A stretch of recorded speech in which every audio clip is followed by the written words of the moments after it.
So, 100 years later, a bee with a sting as sharp as a needle stung the horse of Prince Charmant as he rode along the highway of a foreign kingdom. The horse halted and carried the prince off the highway and into a wood.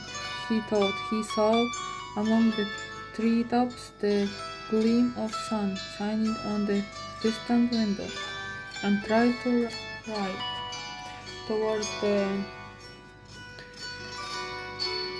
building, but he found no pathway through the briars and brambles. A woman sat on a log, turning lilac flowers into a daisy chain.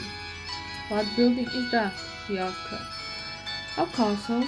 There is no road to it. You must cut your way through the briars if you want to reach it. They say there is a princess asleep inside, a very beautiful princess." Princess Charmant was intrigued. His heart raced a little at the thought of the beautiful princess. "Come on!"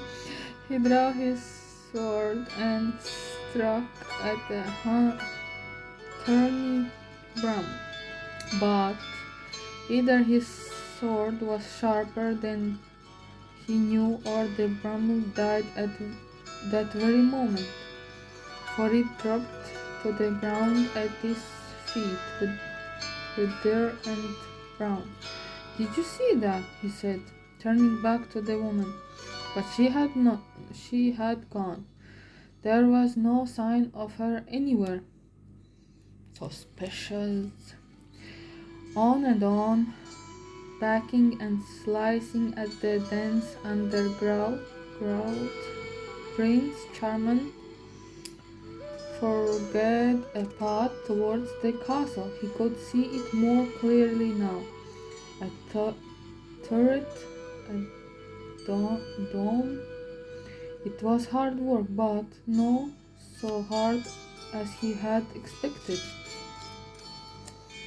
for the wood seemed to be dying, withering, dropping its autumn leaves on his head like colored blessings.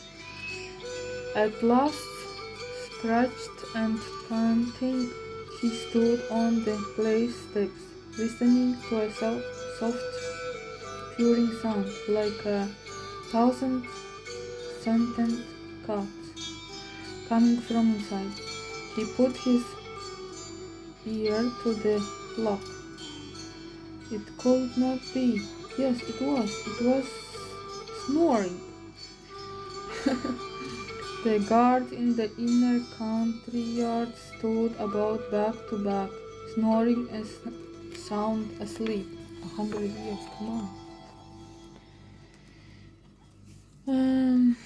Charmant leaned his shoulder against the door, and it swung open. There were flowers and flags festooning every wall, as though time had stopped in the middle of a grand celebration. A cake with 16 candles stood unable. Even the mice in the castle were asleep. The 16 candles not yet lit, and everywhere there were people strewn untidily about, hats awry, sleeping in heaps on the floors and sofas and stairs.